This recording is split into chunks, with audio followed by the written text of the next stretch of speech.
Bismillahirrahmanirrahim. Assalamualaikum warahmatullahi wabarakatuh. Innal hamdalillah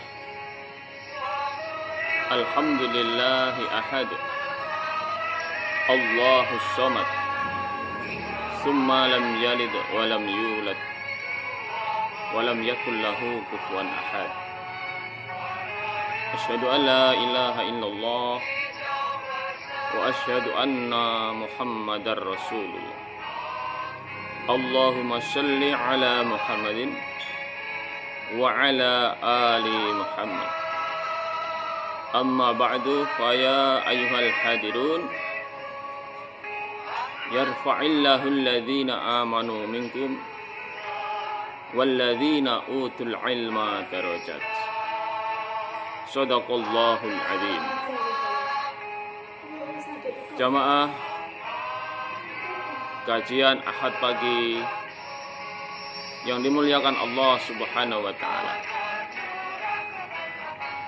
Ketika lisan kita berucap alhamdulillah, segala puji bagi Allah, berarti kita sedang bersyahadah dan bersaksi bahwa yang kita puja, yang kita puji, yang kita agungkan hanyalah Allah Subhanahu wa taala. Sekaligus kita menghindari atau mengingkari pemujaan, pemujian, pengagungan selain Allah Subhanahu wa taala. Dan ketika lisan kita berkata atau mengucap Allahumma shalli ala Muhammad wa ala ali Muhammad, berarti kita sedang bersyahadah atau bersaksi bahwa yang kita ikuti baik berupa perkataan, perbuatan maupun hukum adalah dari Rasulullah sallallahu alaihi wasallam, yang sekaligus kita menghindari atau menolak dari ikutan-ikutan selain dari Rasulullah sallallahu alaihi wasallam. Itulah yang dinamakan dengan taat, dengan ketaatan yang sempurna. Masalah ketaatan ini dalam Islam ada rambu-rambunya, sebagaimana dalam Al-Quran surah An-Nisa ayat 59. A'udzu billahi minasyaitonir rajim. Bismillahirrahmanirrahim. Ya ayyuhalladzina amanu athi'ullaha wa athi'ur rasul wa ulil amri minkum. Fa in tanaza'tum fi syai'in farudduhu ilallah wa rasulihi.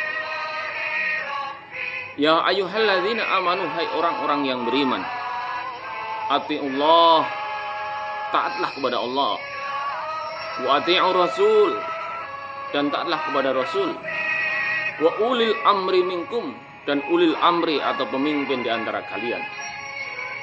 Jamaah yang dirahmati Allah Subhanahu wa taala, masalah ketaatan atau perwalian kita yang pertama adalah ati'ullah, taat hanya kepada Allah tanpa reserve.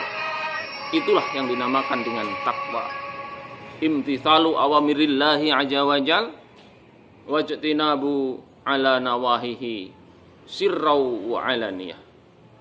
Yang dinamakan takwa adalah menjalankan perintah-perintah Allah baik secara terang-terangan maupun secara bersembunyi-sembunyi, baik dalam keadaan senang maupun dalam keadaan yang tidak senang atau susah. Kemudian yang kedua adalah wa ati'ur rasul, dan taatlah kepada Rasul, karena sebagai perwujudan dari ketakwaan kita kepada Allah yang Allah belum menjelaskan di dalam Al-Quran, maka ikutan kita adalah sunnah-sunnah Rasulullah Sallallahu Alaihi Wasallam. Jadi ikutan kita, kemudian yang kita itba'i hanyalah Rasulullah Sallallahu Alaihi Wasallam, atau namanya dengan ittiba, Rasul atau muttaba'ah li sunnah. Dalam hadis Rasulullah sallallahu alaihi wasallam, man ahya sunnati wa qad ahabbani wa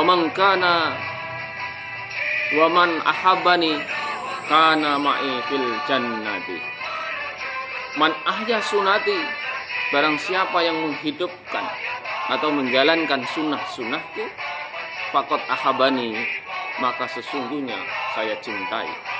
Wa man ahabbani, dan barang siapa yang aku cintai, maka kana ma'i fil jannati, bersamaku di dalam surga. Sekali lagi jamaah yang dimuliakan Allah Subhanahu wa taala. Sunnah di sini adalah perkataan, perbuatan dan ketetapan dari Rasulullah sallallahu alaihi wasallam. Ma azzara 'anin nabi sallallahu alaihi wasallam qaulan fi'lan au taqriran.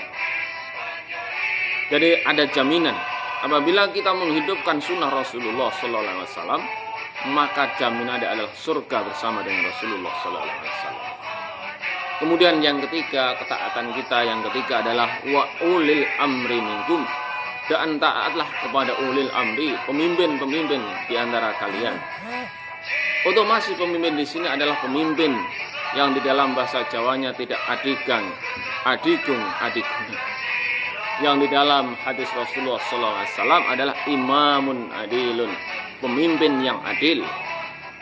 Yang bahkan pemimpin adil adalah dijamin oleh Rasulullah SAW, yaumul la yadhillu illa dhilluh, mendapat perlindungan ketika di hari kiamat tidak ada perlindungan. Maka di level apapun kita menjadi pemimpin, mestinya kita sudah mempunyai satu tiket untuk menuju ke surganya Allah Subhanahu wa taala. Maka jadilah pemimpin yang adil di level kita masing-masing, sehingga kita selalu berbuat untuk kemaslahatan ummah. Jamaah yang dimuliakan Allah Subhanahu wa taala, kajian Ahad bagi yang berbahagia. Momentum hijrah atau tahun baru hijrah 1442 kali ini, jadikanlah jadikanlah momentum bahwa tahun ini harus lebih baik dari tahun yang kemarin. Jadilah pribadi yang baik dalam segala hal. Yang menjadi anak, jadilah anak yang baik. Yang tadinya masih berani kepada orang tua, jadilah anak yang selalu taat dan mendoakan kepada orang tua. Ridhollah fi ridhol walidain wa suktullah fi suktil walidain. Ridhonya Allah bergantung pada ridhonya kedua orang tua, dan murkanya Allah bergantung kepada murkanya kepada orang tua. Kita sebagai orang tua hendaklah jadikanlah momentum hijrah ini untuk hijrah kepada yang lebih baik. Marilah kita doakan anak-anak kita agar menjadi anak yang soleh dan solihah. Setiap malam kita berdoa di waktu yang sunyi, Rabbi habli minas solihin, ya Allah jadikanlah anak-anakku anak yang soleh. Kemudian yang menjadi murid, jadilah murid yang baik. Belajarlah dengan tekun, karena dengan ilmu akan menyelamatkan kalian. Yarfa'illahu alladhina amanu minkum walladzina utul ilma darajat. Dan yang jadi apapun, dimanapun, kapanpun, marilah momentum hijrah. Hijrah sesungguhnya adalah pindah dari yang tidak baik menjadi yang lebih baik, tentu dalam koridor keridhaan Allah Subhanahu wa taala. Jamaah yang dimuliakan Allah Subhanahu wa taala, di suasana yang hijrah tahun baru ini